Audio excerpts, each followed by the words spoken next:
If you want to stay up to date with all current hip-hop events and releases, make sure to subscribe and become part of this community. Oh, and also, go cop that fresh merch and listen to my new songs in the description. We just got the complete track list for A Boogie Wit Da Hoodie's new album, Me vs. Myself. Today we're going to go over it. We're also going to look at everything else we know about this record, so let's jump straight into this. So this album has been in the works for quite some time, and keep in mind, I will drop a video tomorrow on Wednesday that is not just going to be about the track list, but rather about everything that we know about this thing, so make sure you're subscribed if you always want to stay up to date with that. But today, we're going to be focusing on the track list, but here's a little context to put this track list into perspective over what's been happening. So let's look at it. By the way, also, it's A Boogie's birthday today, so make sure to go wish him happy birthday on social media. But this album was actually originally supposed to drop on November 4th. We got the cover art with it. We also got a blurred track list with the features blurred out,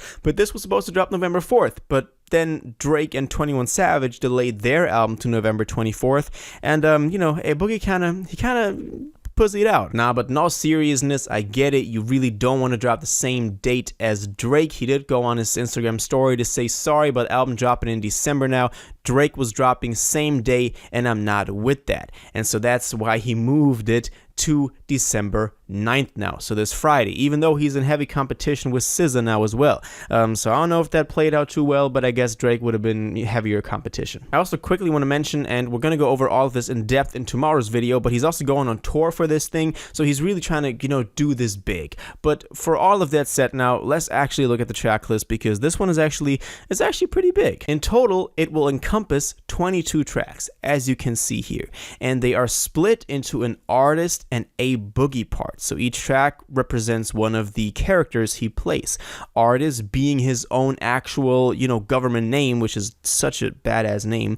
And he that is like the more softer side of him. That is the one that you also saw on, for example, his first tape that really like blew him up. And A Boogie is the one that's more like the rapper that has like a little bit of, you know, a little bit of money and doing all the hypes of stuff, partying, having girls and stuff like that. And that's why it's split into those two personas, or like different sides of himself. But let's actually go through this. We always have the what artist or what persona it's supposed to represent right in front of the track. So the first track is called Food for Thought and will be an artist track, likely an intro, like it's going to be more like in depth, going to be like food for thought, a little bit introspective, stuff like that. The next track we already actually got as a single is Bro or Better Ride Out featuring Roddy Ricch. This is a Boogie track, and I didn't mind it. I thought Roddy's part was actually pretty alright on there, better than a lot of the stuff he's recently done.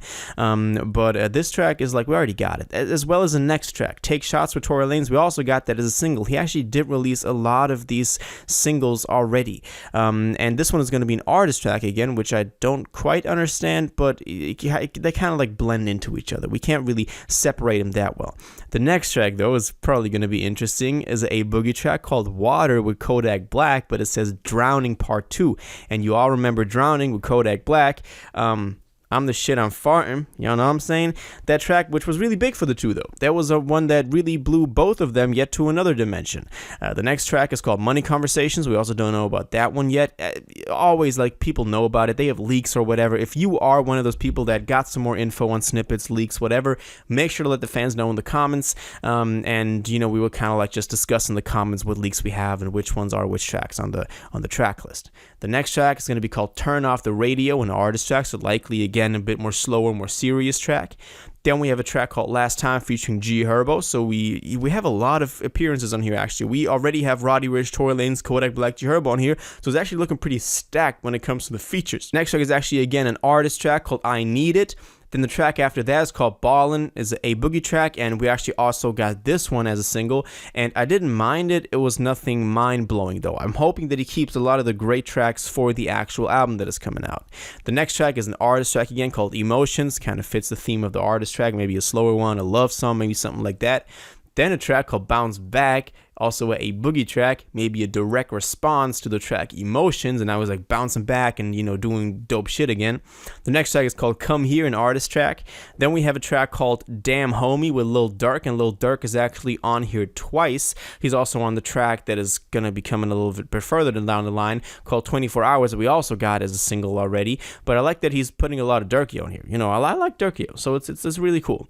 Then we have a track called Friends with Benefits, again an artist track. You can kind of see the softer tracks that are like about, you know, his female troubles. They're the artist tracks. You can kind of tell it like that. Then we have a track called Chanelly with Don Q. We might have gotten this one already. There's been so many singles for this one that I can't really think back to which ones exactly it was. We might have gotten this one actually already too. It's a Boogie track again, so more of an upbeat, like more hype song. Then a track called February is an artist track. Then a Boogie track again called Regular. Then an artist track, Soul Snatcher, and then the track 24 Hours with Lil Durk that we already got as a single quite some time ago, and that I actually really liked. And I thought Durk also, you know, really delivered on this one. Then we have the track Man in the Mirror, which was one of the tracks off of the before AVA. Back then it was still called A Boogie versus Artist. Now it's called Me versus Myself, same theme, which he dropped on that tape, which was the one that did the best. So I really, you know, it's kind of, it only makes sense that he put it on here, even though I would have liked him to put some new stuff on here. But at 22 tracks, one track that we already got in the previous release is not too bad. The next one though is called Back It Up as a Boogie track, and then to close it out as a bonus track we have the track Playa with Her, which we also already got. So a lot of the tracks that are on here we already know about, or at least we have an idea of what they sound like. That is not a bad thing at all. This definitely leaves some room for the tracks that we don't know, but I always think that if you're an artist and you're releasing an album, putting out too many singles beforehand, we've seen it happen with Joyner Lucas for, what was it called? It's not the ADHD one, the one that came after it. Y'all know what I'm talking about. He ruined that record because he basically released more than half of the track list as singles. It's not as extreme in this case, but still releasing a lot of singles takes away some incentive to tune into your album. I'm not saying that this will happen to A Boogie. I'm just saying it's a possibility where maybe a lot of people are like, okay, I already heard half of these songs. Why would I tune into this? Also, there's got to be some story behind him changing the name from Artist versus A Boogie to Me versus Myself, which is basically the exact same thing, but just in a different wording, when he already dropped the tape that was like before AVA, which is like, you know, you already put it in stone there. Why would you change it now? But as always, for all you A Boogie diehard stands out there, make sure to let me know in the comments. You'll probably know the answer to that. I'm excited for that second Durkio feature. I'm also excited for Drowning Part 2. Maybe they catch a vibe on that one. I'm not sure. Maybe it'll also be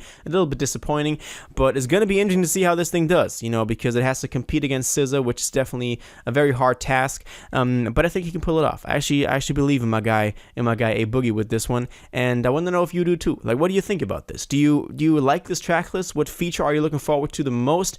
Would you expect to see so many tracks that you already know on this track list, or were you hoping for a little more new material on here? All your thoughts on this, please let me know in the comments down below. If you watched this video to the end and liked it, and you want to stay up to date with all current hip-hop events and releases, make sure to subscribe, turn on notifications, hit that like button, and go follow my social media, and most importantly, join my Discord in the description. Until the next one, you'll have an incredible day, and y'all take care.